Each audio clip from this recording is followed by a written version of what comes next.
Open your Bibles to Luke chapter 10. We're going to be continuing our sermon series Mission as, again, we journey through the Gospel of Luke, specifically looking at the call to reorient our lives around the mission and the lordship of Jesus. And while you guys are turning there, we are going to be looking in Luke chapter 10 at the story of Martha and Mary. But I do have to start. I can't have everyone wear their Tough Mudder headbands and be the day after Tough Mudder and not still feel the little scrapes on my elbows and my knees every time I move, and not at least tell one good story from yesterday. And so as it was brought up during communion, if you look around, you'll see several people throughout the church wearing orange 80s style workout headbands.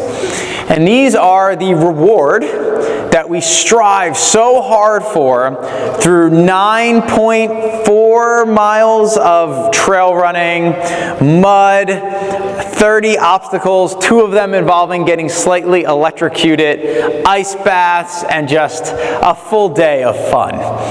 And we strive through all this for these ugly, bright orange neon headbands. And many of us do these twice a year, specifically for the one I was wearing earlier that we think looks really cool, and it's like black and orange and says 10 plus on it. Right? It just looks cool, so we suffer often. And so you'll see us in that. And every year we do this race, and we have a team of people doing it. Yesterday we had 11 different people doing this race. It was great. We had a fantastic team. And so one of the obstacles, one of my favorite stories of the entire day is there's this obstacle that we go through called Swamp Stomp. All right?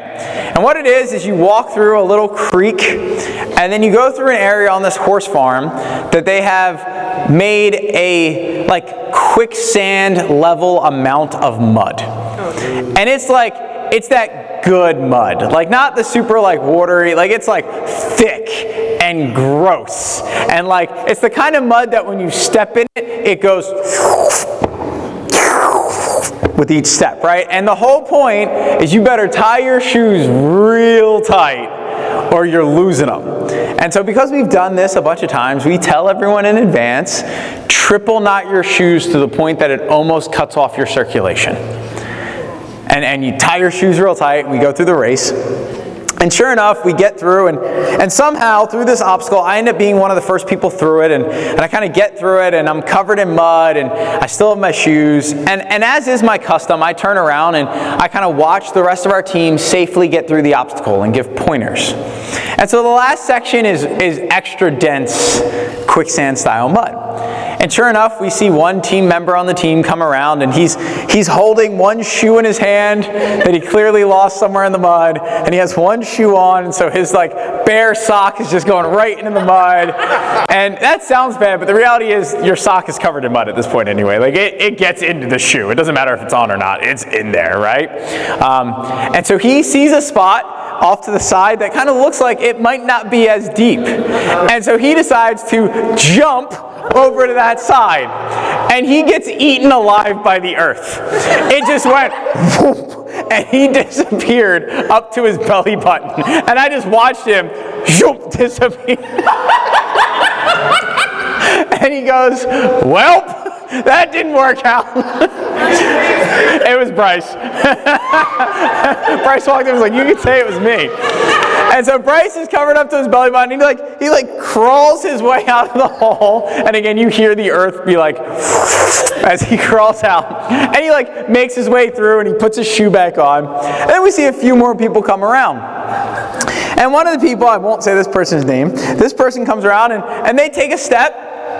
And then this teammate takes another step, and then realizes they're missing a shoe.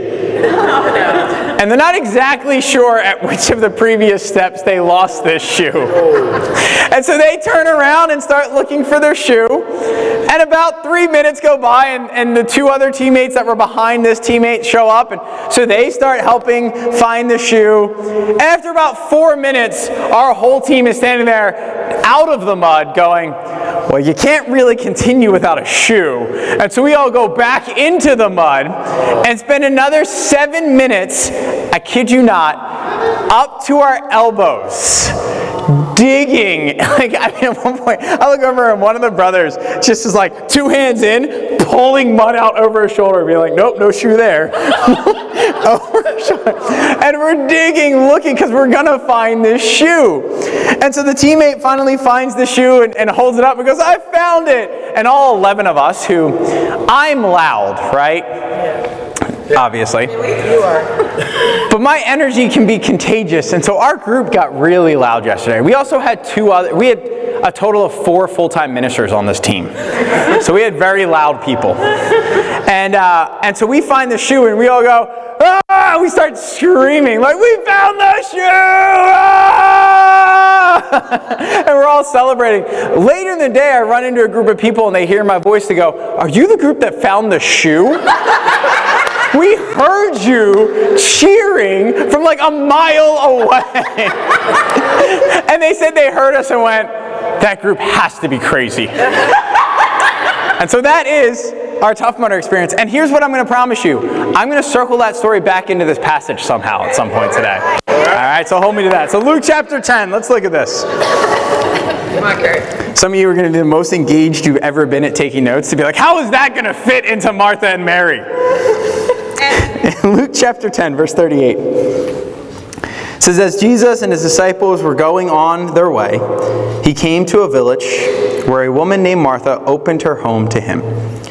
She had a sister called Mary, who sat at the Lord's feet, listening to what he said. But Martha was distracted by all the preparations that had to be made. She came to him and asked, Lord, don't you care that my sister has left me to do the work by myself? Tell her to help me. Martha, Martha, the Lord answered, you are worried and upset about many things, but few things are needed, or indeed, only one. Mary has chosen what is better, and it will not be taken away from her. AV, I can hear myself starting to hear a little feedback. Just turn my volume down, please. Thank you.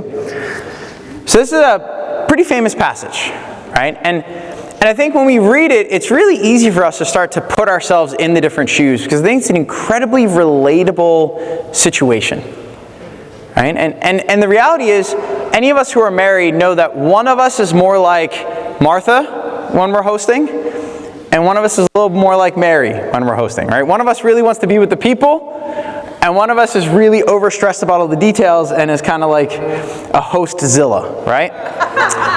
I'll be honest, in my marriage, I'm the hostzilla. Christina's the one who can kind of laugh at the days to come and like, life is messy and this is fine. And I'm like, I have to do every detail. This thing's out of place. I got to fix everything. I got to clean. And I go haywire.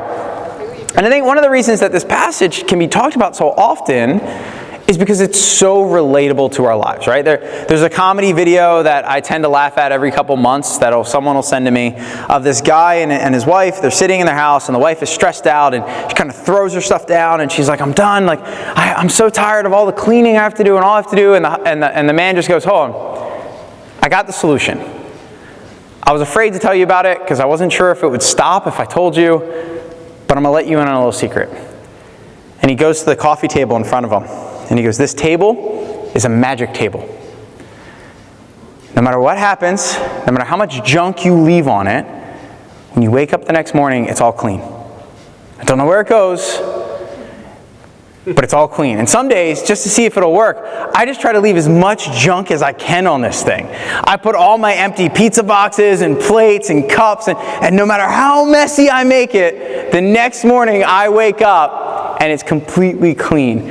And the wife is looking at him like, you have to be kidding me. And he goes, that's not it. And he walks over to the sink. He goes, our sink is magical too. It doesn't matter how many dishes I put in this thing. It doesn't matter how dirty the dishes are, how little soaking I've let them do. When I wake up in the morning, all the dishes are not only clean, they're put back away. It's magic. And the wife is looking at him like, you have lost your mind. And so he wakes up the next morning and she's gone. She's disappeared. And so he calls the police and they're filling out the report and there's a male police officer and a female police officer and they're talking and the female police officer says, so what you're saying is your wife left you because you're a slob. And he goes, no, she fell into my magic table. I'm telling you, it must have been in the middle of the night. She tripped and fell on the table and disappeared. And the female cop looks at me and goes, you have to be kidding me. And the male cop stops her and goes, no, I have the same table. If you're not laughing at it, you're probably the one that's like, I have that table too. I don't know why it cleans itself. And so I think we hear stories like that, we laugh at it because we can understand the tension between Martha and Mary. One person that is really in the moment with Jesus and is really in the moment learning from Jesus and being present with this incredible moment of hospitality they're having with the Lord himself. And another who is going, yes, but we have the Son of God in our house and it's a mess and we also need to feed them. And there's a tension. And I think sometimes we kind of skip to the very end of the main point, which we'll get to today, without spending enough time really talking through Martha's perspective. And maybe I can naturally think about Martha's perspective because I am a Martha in a situation like this. But we're going to spend a little bit of time. So put yourself in Martha's shoes for a minute, okay? You have the Son of God, Jesus, Lord, Messiah, coming to your house for you to show him hospitality. It's a great honor. And you have him come to your house, and part of hospitality in this culture was not only providing them a place to stay, but meeting their needs. Providing a way for them to have refreshment, for them to wash their feet, for them to be refreshed, and to kind of get out of the heat of the sun and the desert. To provide a meal, right? For a lot of us, if someone comes over relatively unannounced, because this isn't a plan, they're on their way, they run into Martha and Mary, they invite them to show hospitality, they come over. For most of us in that situation, we have this incredible invention called a microwave. Or in families that are run by millennials, we have fancy Lunchables that we call charcuterie boards, so we don't admit that they're Lunchables. And we put out a plate with like sliced cheese and meat, and we have a refrigerator that holds those things. Older families may have special hospitality cookies. I know older families sometimes have a box of cookies that are only for when the guests come over. Right? And you kind of have the things set up. That wasn't the case back then. If you were to feed people you were having hospitality with, you had to go like slaughter the animal. Right? And then you had to like not only slaughter the animal, but like clean and dress the animal. And then you had to create the heat to cook the food, and then you had to cook the food, and they didn't have set it and forget it, open fire cooking vessels, and so you had to actually man the food. Then you had to, in the meantime, also bring drinks to the people you were with, and then you had to provide serving the food, and then after all that, what else did you have to do? Clean up all that, right? And if you weren't ready to host the Son of God in your house, maybe you're like, I got to put my laundry away. I haven't swept the cobwebs out of the corner, right? You ever realize you're okay with a certain acceptable level of dirt in your house until you have really special people coming over? Right? Like, I have a constant level. I like my windows open this time of year, so my office, which is my space, I'm the one who cleans it. I'm the one who keeps it organized. My space, my shelves have like a constant little light dust of pollen because I'm okay with it until certain people come over. Then all of a sudden the paper towel comes out, right? And you can imagine Martha being like, this is the Messiah coming. Like, we got to get ready. And she's busting her back. She's sweating. She's providing food. And all of these things that she's doing are godly things. Providing hospitality was one of the highest honors that you could have. And if you failed to do it well, it was considered a massive dishonor. Because they came from Abraham. And part of Abraham's journey with God is the incredible hospitality he showed to God. And you have Martha and Mary doing the same thing. Providing hospitality to God himself. And you got to imagine that Martha's just doing everything. And she's probably out butchering the animal. And she comes back in and she's like, no one started the fire? Like, okay, you must be cleaning. And so she starts the fire. And then she probably brings out drinks. And she comes out and she's bringing out drinks thinking, I'm doing the godly thing. I'm serving. In fact, I'm even serving Jesus himself.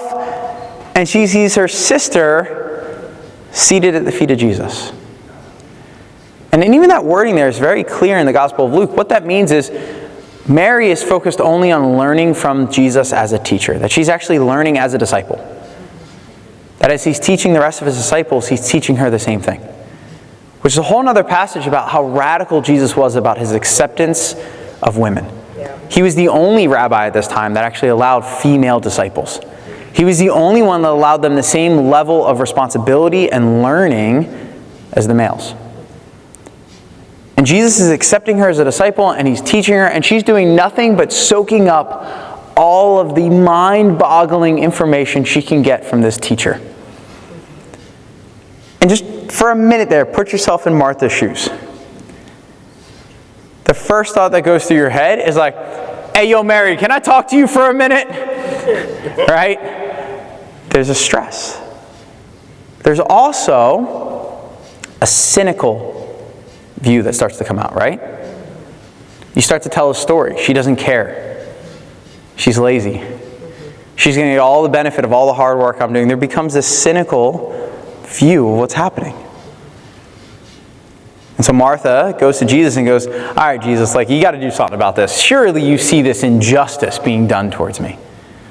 And before we get into Jesus' response and his correction here, I do want to take a moment and kind of look at what we're learning about Martha. Right? Jesus' response is, what's Martha doing wrong? She's letting the urgent things press out the important. She's letting things that are incredibly urgent and need to get done and are important press out the things that are the most important. And the point of this passage, what we learn is, it's going to come up on the board in a second here, is if we're going to follow Jesus, if we're going to learn from this passage, we cannot allow the urgent things of life to press out the most important things of life. Amen. We cannot allow the urgent details that need to be done press out the important things that we need for God and us. And that's the battle before each one of us. Whether you are naturally more of a Mary or Martha, all of us in our lives are tempted to allow the urgent things to press out the important things. Right? The reality is, the longer you're a Christian, the longer you walk with God, the longer you try to live this life, the more you can allow doing the things that God calls you to do to take up all the space of being with God. Yep. Right? It becomes easy even to feel like I have so much things I have to do for God that it's taking my time away from just being with God. Yeah. That I start running out of time to sit and pray because I have to get in this discipling time, or I have to serve this person, or I have to cook this meal, or I have to show hospitality, or we have to go be evangelistic. And those things that we're doing for God start to take away from the time of being with Him. And that's exactly what's happening between Martha and Mary. Martha is literally doing things for God. She's literally serving God in place of being with Him. In place of the relationship with Him. You know, you cannot create intimacy with a person or God. You can't force and create intimacy with your spouse. You can't force and create emotional intimacy with a friend. You can't force and create emotional intimacy with God. All you can do is make space for that intimacy. Make the space to be with that person and to get to know them. To make the space to be with God and get to know Him. And the reality is, we live incredibly busy lives. Amen? Yeah. Think about it. There's no one here that I've said, hey, raise your hand. Don't actually do it, because it'd be discouraging. But there's no one here that I've said, hey, raise your hand if you feel like you have so much free time on your hands, you have no idea what to do with your life. Exactly. JC in the back laughed harder than I've ever heard him laugh, right? Most of us are like, I'm too busy. I don't have time for things I want to do. We're right? There's a reason caffeine is the #1 most drank, energy supplement in the world. Because we just need more time. And our lives are so filled with all the things we have to do. And all the things we do, most of them are good things.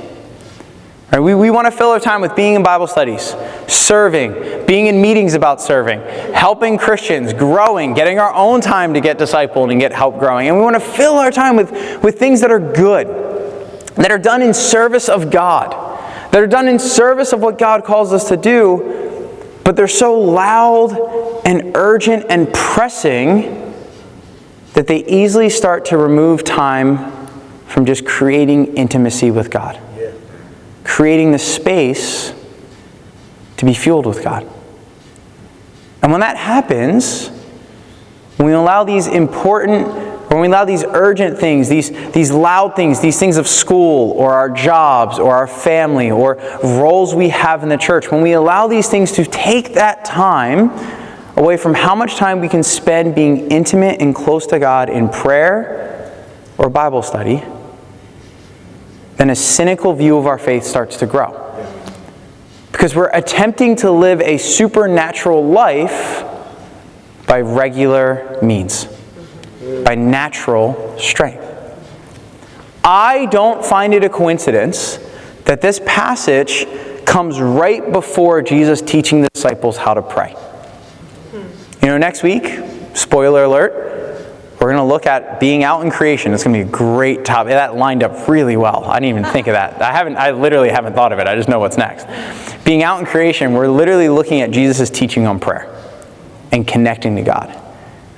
And that teaching on prayer directly follows this call to not allow the urgent matters of life to press out the time to be intimate and close to God.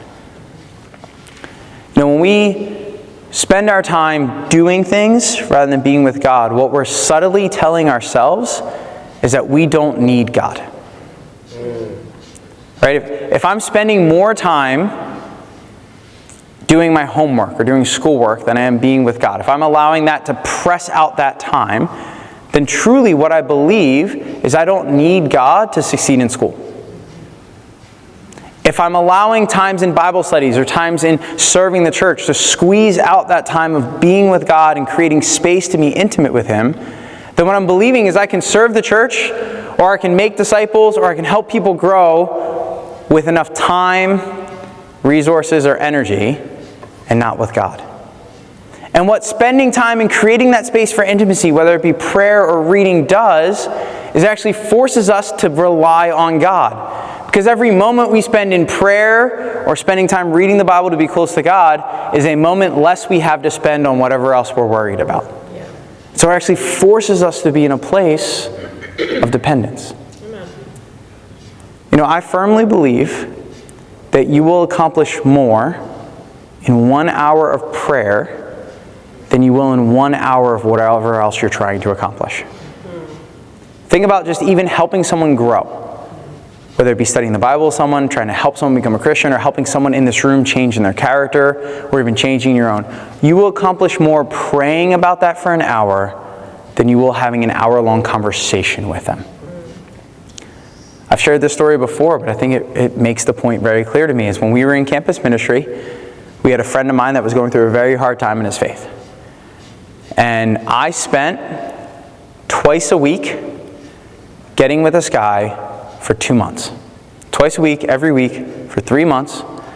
I got with him. We talked. There were times where he talked and I just listened. There were times where I was like, all right, it's your turn to be quiet and listen to me. There were times where we'd open the Bible and go back and forth on scriptures. There were times where we have deep conversations. But after 3 months, he had not moved an inch. He was still in this really rough place about whether he, as a Christian, he even believed in God anymore. And we came time for winter break, for Christmas break, and this good friend of mine who's having this really hard time, we did everything we could in trying to line up our schedules, but there was a 2-week period where we literally could not find any time that we both could meet together. It was before Zoom. That would have made it a little bit different. We just couldn't find it because of the different commitments we had. And so I realized that, for the next 2 weeks, all I can do is pray for this guy. And I'll be completely transparent with you. In my heart, I felt like that means he's leaving. It has taken me getting with him twice a week for 3 months to just keep him barely hanging on. What's he going to do if I can't get with him in 2 weeks? So I just decided I'm going to pray for him every day. And I'll be real. I prayed for him in probably the most faithless prayers I've ever had. I was like, God, please don't help. I know he's going to leave, but please don't let him. I was so defeated. And 2 weeks go by, and we set up our time that we had set to meet in 2 weeks, and I show up to the coffee shop. And again, to my shame, I expect him to cancel on me. I expect him at this point to be like, it's not worth it, I'm out. And I'm sitting in the coffee shop, and he walks through the door, and I was like, would you look at that? And as he walks over, I go, I bet he's here. At least he's here to tell it to my face. He's probably going to come tell me he's done. I'm just being real about my heart. I was like, this guy, there's nothing. I've missed my shot. I've tried. He sits down, and he's all happy, and he's asking advice on how to reach out to his uncle. And like 5 minutes go by, and I go, time out.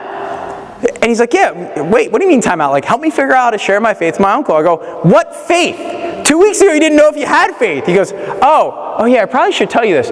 I just woke up last week and kind of clicked that I'll never have all the answers, but I know what God has done for me. How can I not be willing to trust him? And I was like, I'm such a sinner. And then I was like, bro, if I just prayed for you 3 months ago, we would have figured this out already. But we do that all the time. Why? Because this has to get done. Because I'm so busy.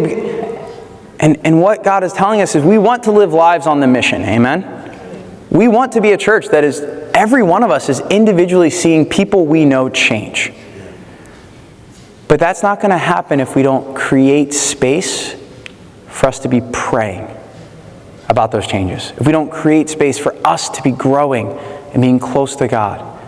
That will not happen if we let the urgent matters of life press out the important. He goes on here and Jesus' response, verse 41, Martha, Martha, the Lord answered, you are worried and upset about many things, but few things are needed, or indeed only one. Mary has chosen what is better, and it will not be taken away from her. I love Jesus' response. Just very lovingly, very gently, Martha, Martha, you're worried about a lot, but most of what you're worried about truly doesn't matter. In fact, there are very, very few things worth worrying about. And there's only one thing, being close to me, that truly, truly matters. As we were out in the mud, I told you I was going to tie it back in. This still only counts as one Tough Mudder story because I'm circling back to the same Tough Mudder story, Kyle. As we were in the mud, at one moment, as we all came to help, we're blocking this whole obstacle. Like at this point, people have to go around us. Like it's a mess. And again, we are elbow deep in mud. And we're looking for this shoe. And at one point, the person who lost it goes, you know what? I don't think we're going to find it. I'll just run with one shoe. Someone else goes, well, you would run with no shoes. You're not going to run with just one. You would just throw the other one away. And then even as those words came out of that person's mouth, girl went, you're not running with no shoes. Like, nothing else matters right now other than finding this shoe. You can be worried about everything else, how long it's going to take us, how long we're going to be here, what's in the mud that we're digging through. Like, you can be worried about a lot of details right now. But only one thing really matters. Did we find your shoe? And until that gets figured out, we're not moving on. And sure enough, as soon as we found the shoe, everything else fell into place. What urgent things in your life are stopping you from finding the shoe? The person, the team member who wanted us to quit, who felt like was embarrassed that they lost their shoe, that they were worried about our time. They were worried about how long we were going to be a course. They were worried about how embarrassing it was that we're digging through mud. They were worried about so many other things other than the most important thing of you can't run a Tough Mudder without a shoe. We're only on mile 2. We have 7 more to go and there's lots of rocks to come. What urgent things in your life are stopping you from focusing on the most important? What things in your life steal away that space for intimacy with God? If we're going to really see God use us to change the world, we have to be committed to not letting the urgent things stop us from being all about the most important thing. There are very, very few things in this life that are truly worth worrying about. And there's only one thing that truly matters. Everything else comes from that.